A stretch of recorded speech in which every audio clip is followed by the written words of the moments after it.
Don't call defeat agreement అంటూ Iran తాజాగా కొన్ని వ్యాఖ్యలు చేయటం అందరినీ ఆశ్చర్యానికి గురి చేస్తోంది. అదేంటి, అమెరికా యుద్ధం ఆపేద్దాం, కొన్ని షరతులు పెట్టుకుందాం, ఒక నియమావళి పెట్టుకుందాం అని అంటుంటే ఇరాన్ ఎందుకు ఇంకా ఫైట్ చేస్తాం మేము అంటోంది. ఎవరికి అంతుపట్టని లెక్క అన్నమాట ఇదంతా. అయితే కొన్ని పరిణామాలు మనం అర్థం చేసుకునే ప్రయత్నం చేద్దాం.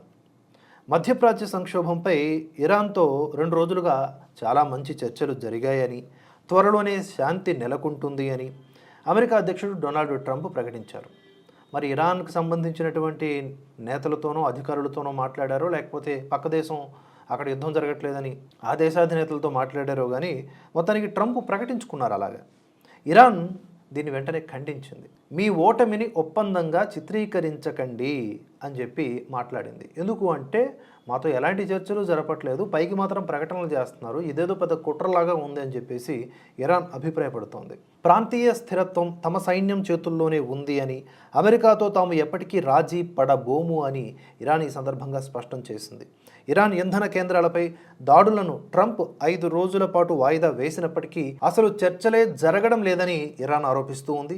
మరి ఇక్కడ ట్రంప్ వ్యూహం ఏమిటి అనేది మనం అర్థం చేసుకోవాలి. ఒకవైపు చర్చల ద్వారా శాంతిని కోరుకుంటున్నట్లు నటిస్తూనే, చెబుతూనే, మరోవైపు 2500 మందినంట అదనపు సైనికుల్ని అమెరికా మధ్యప్రాచ్యానికి పంపిస్తోందంట.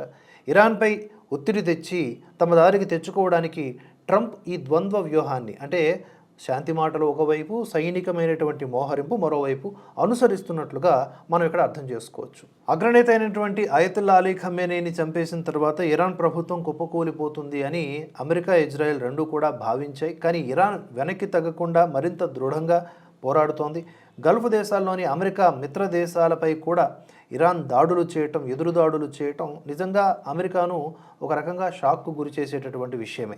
అయితే ఇక్కడ సవాళ్ళ విషయంలో అమెరికాకి ఏమున్నాయంటే, యుద్ధం కారణంగా చమురు ధరలు పెరుగుతున్నాయి, ట్రంప్ ట్రాక్ రికార్డు, అంటే ట్రంప్కి పాపులారిటీ తగ్గుతోంది. సో ఇది ఆయనకి ఇబ్బందికరంగా మారుతోంది. అతను టైం వేస్ట్ ఎంత చేస్తే అంత నష్టపోతాడు. ఇక ఇరాన్లో ఉన్నటువంటి సవాళ్ళు ఏంటంటే, యుద్ధం వల్ల ఆర్థిక వ్యవస్థ పూర్తిగా దెబ్బతింది, ఇంటర్నెట్ కూడా నిలిచిపోయింది, రేపొద్దున్న ఆ విద్యుత్ కేంద్రాల మీద కూడా దాడి చేస్తే కరెంటు కూడా నిలిచిపోతుంది, ఓవరాల్గా చీకట్లోకి నెట్టబడుతుంది ఇరాన్. మరి ఇలాంటి సవాళ్లను అధిగమించి పోరాటం చేయగలదా అనేది క్వశ్చన్ మార్క్. ఇక్కడ బయటకు ఏం కనిపిస్తోంది అంటే, యుద్ధాన్ని వీలైనంత త్వరగా ముగించేయాలి, విజయంగా మలుచుకోవాలి అని ట్రంప్ చూస్తున్నట్లుగా కనిపిస్తోంది.